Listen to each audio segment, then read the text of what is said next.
La crisis del coronavirus o del COVID-19, como lo queramos llamar, ha supuesto una absoluta convulsión en todo el mundo. Nos enfrentamos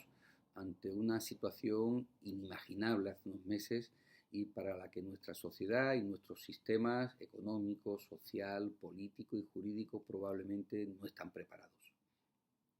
Aquí, a diferencia de otras crisis, hay una afectación global de todos los sectores, de toda la población y de todos los países de nuestro entorno con los que tenemos relación. Por eso no exageramos si decimos que estamos afrontando una situación histórica, no comparable con ninguna experiencia vivida en nuestra sociedad moderna y para la que no podemos tener seguramente las respuestas que necesitaríamos. En el ámbito empresarial y más concretamente en el de la gestión de personas, vamos a vivir unas próximas semanas y meses sin duda muy difíciles y para ello tendremos que aplicar no solo herramientas legales, sino mucho sentido común y poner en práctica principios básicos de solidaridad, razonabilidad y flexibilidad ante unos escenarios imprevisibles y si alguien los ha podido prever, desde luego ahora mismo son inevitables. En este sentido, el Gobierno ha estado dictando en los últimos días algunas normas de urgencia que tratan de adaptar las respuestas legales tradicionales a los problemas de caída de actividad o de imposibilidad de prestación de servicios a una situación como la actual, donde el calado, la profundidad, la intensidad y la extensión temporal y geográfica del problema excede de cualquier marco imaginable y razonable. Resulta difícil pensar en algún sector o actividad empresarial que no se esté viendo afectado por esta crisis y por las medidas de emergencia adoptadas por el Gobierno. Ya sea porque directamente haya tenido que cesar en su actividad, ya sea porque ha sufrido una caída en la demanda de sus productos o servicios, o por los riesgos sanitarios derivados de algún positivo entre su plantilla, o por el sometimiento, aislamiento y observación de parte de sus trabajadores. Y en el otro lado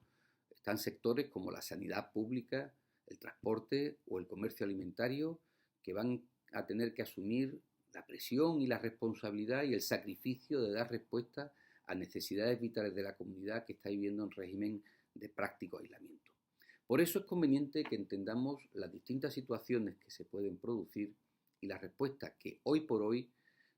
la normativa legal nos da, sin perjuicio de que el ritmo de los acontecimientos pueda hacer que mañana nos encontremos con otras alternativas, con novedades regulatorias o sencillamente que las medidas adoptadas sean claramente insuficientes.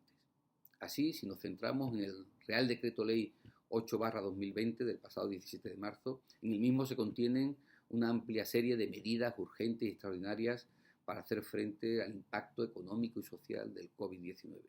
con una vigencia inicial, decimos inicial porque se puede prorrogar de un mes. Nos vamos a centrar en dos bloques de esas medidas, las que nos afectan directamente en materia de gestión de personas. En primer lugar, las medidas de flexibilización de los mecanismos de ajuste temporal de la actividad para evitar despidos, los ERTEs, las suspensiones temporales de empleo, y por otro lado, las medidas de fomento del teletrabajo y de la adaptación de jornada. Respecto a las primeras, esas regulaciones temporales de empleo, a su vez hay que distinguir dos situaciones que van a afectar al procedimiento y a las consecuencias. En primer lugar, las denominadas situaciones de fuerza mayor, que están sonando mucho en los medios de comunicación en los últimos días, desgraciadamente. Vamos a empezar diciendo que la fuerza mayor es una situación excepcional. No es la regla general ni puede considerarse como tal todos los problemas derivados del COVID-19. En este sentido, el concepto jurídico de fuerza mayor puede diferir de lo que es el sentido común o el término común que para las personas y las empresas puede ser la fuerza mayor como algo que no depende de mí. Según la norma, se entenderá como situaciones de fuerza mayor aquellas que tengan causa directa en, primero, pérdidas de actividad como consecuencia de la declaración del estado de alarma y que impliquen suspensión o cancelación directa de actividades, cierre temporal de locales de afluencia pública o restricciones en el transporte público y en la movilidad de las personas, pero por decisión administrativa. En segundo lugar, aquellas situaciones de falta de suministros que impiden gravemente continuar con el desarrollo ordinario de la actividad. Y en tercer lugar, aquellas otras situaciones urgentes y extraordinarias debidas bien al contagio de la plantilla o bien a la adopción de medidas de aislamiento preventivo decretados por la autoridad sanitaria que queden debidamente acreditados y que imposibilitan el desarrollo de la actividad productiva. En este caso de situación de fuerza mayor se aplican concretas especialidades. En primer lugar, aquí no hay un proceso, como ocurre habitualmente, de negociación con los trabajadores ni con sus representantes. La empresa solicitará a la autoridad laboral que se le reconozca esa situación de fuerza mayor y para ello hará un informe sucinto pero claro relativo a la vinculación de la pérdida de su actividad con la situación del COVID-19, así como la correspondiente documentación acreditativa de esa vinculación, licencias de apertura, comunicaciones recibidas por las autoridades competentes, etc. La empresa, aunque no tiene obligación de negociar, como hemos dicho, con los trabajadores, sí deberá comunicar su solicitud a su plantilla y trasladarle el informe anterior y la documentación acreditativa, en caso de existir, a la representación legal de los trabajadores. La autoridad laboral deberá dictar resolución en 5 días y en esa resolución lo que hace es comprobar si hay o no causa de fuerza mayor. Es importante destacar que los efectos de la situación de fuerza mayor, el reconocimiento de la situación de fuerza mayor, se retrotraen a la fecha en que se produce el hecho causante, es decir, que con independencia del momento en que la empresa solicite a la autoridad laboral el reconocimiento de esta situación, los efectos económicos, concretamente el no tener que pagar a los trabajadores que no han podido trabajar, se retrotrae al momento en que se produjo ese hecho causante, ese cierre de la actividad, esa clausura por razones de contagio, etc. Es también importante indicar, y eso preocupa mucho siempre al administrado,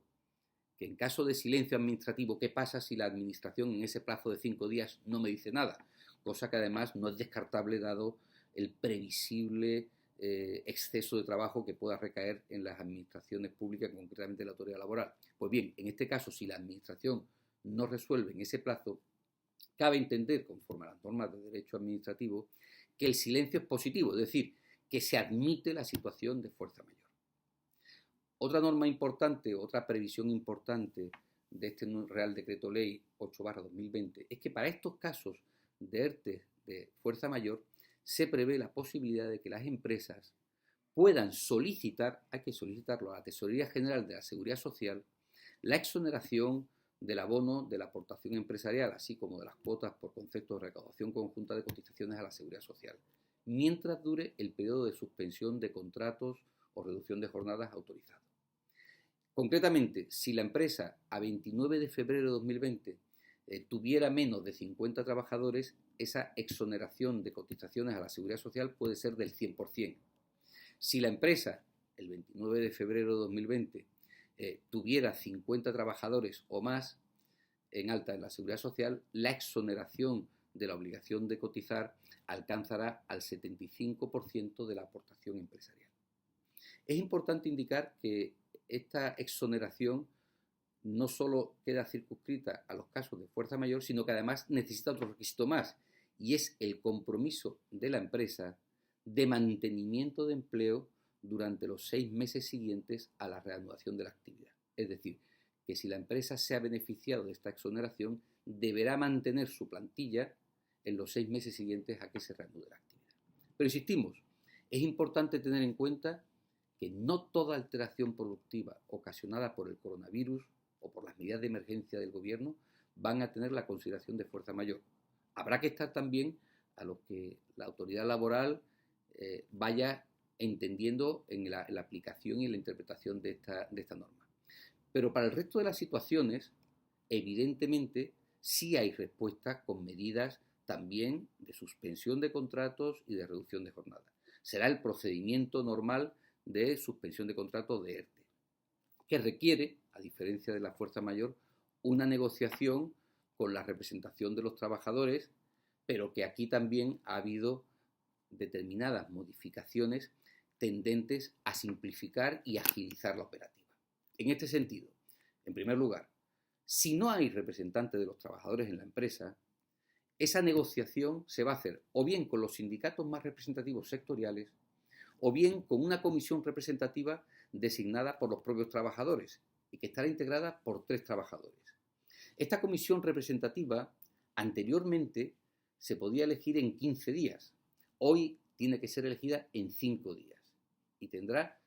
3 miembros para la empresa, por parte de los trabajadores. El periodo de consultas, que antes duraba 15 días, ahora, con base en el Real Decreto Ley 8/2020, va a durar 7 días. Eso quiere decir que una vez transcurrido ese proceso de negociación, podrá haber acuerdo, en cuyo caso se aplicará la medida pactada entre empresa y la comisión negociadora,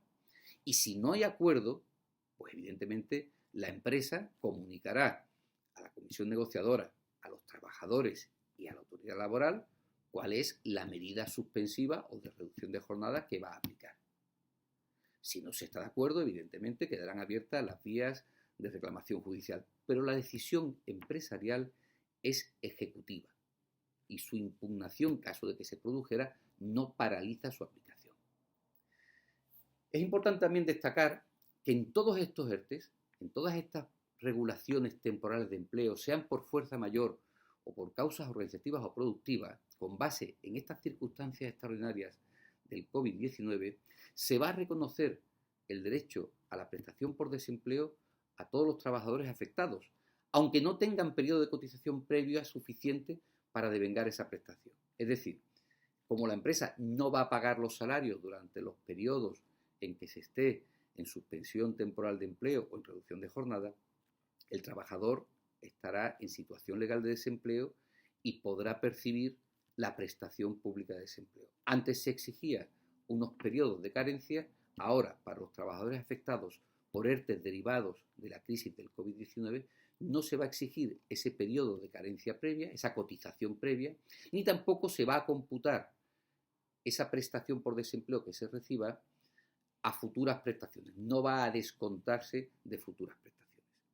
Eso en lo relativo a las medidas para evitar despidos y para conseguir el ajuste de la plantilla a la situación de caída o de cese de actividad. Por otro lado, también hay otras disposiciones relativas a la forma de trabajar. Concretamente, dos referencias. Una prioridad al fomento del teletrabajo, en el sentido de que se deben evitar las medidas de reestructuración temporal, de suspensión, si es posible aplicar medidas de teletrabajo. No quiere decir que todas las empresas tengan y puedan adoptar fórmulas de teletrabajo. Obviamente, ello será solamente si es técnica y razonablemente posible y si el esfuerzo de adaptación necesario resulta proporcionado. También se indica que la necesaria evaluación de riesgos, en este caso, dado el carácter excepcional y la urgencia, se reduce a una autoevaluación realizada voluntariamente por el propio trabajador que va a teletrabajar. En segundo lugar, están las medidas de adaptación del horario y reducción de jornada. Son fórmulas que ya existían, son mecanismos que ya existían. La adaptación del horario laboral para la conciliación y el cuidado de hijos menores, la reducción de jornada para cuidado de hijos menores o de mayores a cargo. Bien, en este caso, lo que nos encontramos es que evidentemente en estos momentos se van a dar circunstancias excepcionales, donde vamos a encontrarnos con colegios que han cerrado o con cuidadores que no van a poder prestar sus servicios a mayores, a personas de edad o enfermas, como consecuencia del COVID-19. En este sentido, la norma considera que en esos casos, cuando sea necesaria la presencia del trabajador para atender a alguna de las personas indicadas por razones de edad, de enfermedad o discapacidad, que necesite ese cuidado personal y directo, podrá adaptar su jornada, su horario y la forma de trabajo. Eso, como digo, ya existía. Lo que ocurre es que ahora se va a priorizar y se le va a dar, en principio, el derecho individual al trabajador a proponer esa nueva adaptación de horario, de turnos, de funciones, de puesto o de lugar de trabajo. Bien entendido que esa petición, ese planteamiento debe ser justificado, razonable y proporcionado en relación con la situación de la empresa, principalmente y particularmente porque hay que tener en cuenta que pueden ser muchas las personas dentro de la misma empresa que pretendan acceder a ese tipo de adaptaciones. Lo excepcional y extraordinario de la situación hace que ahora es el trabajador el que establezca y proponga esa adaptación. Se elimina la necesidad de un periodo de negociación como contempla la norma común, el 34.8, pero sí se aconseja que las partes, en la medida de lo posible, traten de llegar a un acuerdo, y los desacuerdos, evidentemente, tendrán que ir, como siempre, a la vía judicial. En cualquier caso, hay que tener en cuenta que esa adaptación, insistimos, que debe ser justificada, razonable y proporcionada, puede tener un amplio espectro. Por otro lado, ya no es solo la adaptación del horario, de la jornada o del lugar de trabajo, puede ser una reducción especial de la jornada. Recordemos que esa es una garantía que hoy ya existe, pero que ahora se amplía. En primer lugar, porque podrá alcanzar hasta el 100% de la jornada. Hoy el máximo era el 50% de la jornada. En segundo lugar, antes había que comunicarlo, salvo casos de fuerza mayor, con 15 días de antelación. Ahora esa comunicación podrá hacerse con 24 horas de antelación.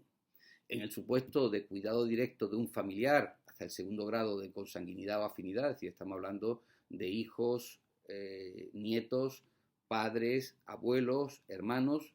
que por razones de edad, accidente o enfermedad no puedan valerse por sí mismos, no será necesario que el familiar que requiere la atención y el cuidado no esté desempeñando ninguna actividad retribuida. En cualquier caso, junto a este conjunto de medidas legales, las partes pueden acudir a otras fórmulas de razonabilidad y de flexibilidad pactadas, como es, por ejemplo, el uso de bolsa de horas, la distribución irregular de la jornada, así como otras medidas de modificación de condiciones de trabajo que permitan ir adaptando las condiciones laborales a un entorno empresarial donde sin duda se puede ver comprometida la viabilidad futura de muchas empresas más allá del periodo de emergencia sanitaria. Por eso no podemos terminar sin hacer una apelación al sentido común, a esa racionalidad y al sentido de responsabilidad y de solidaridad compartida por todos para afrontar una situación tan excepcional que ninguno de nosotros en este momento está en condiciones de calcular el alcance y los efectos que pueda tener para nuestro futuro.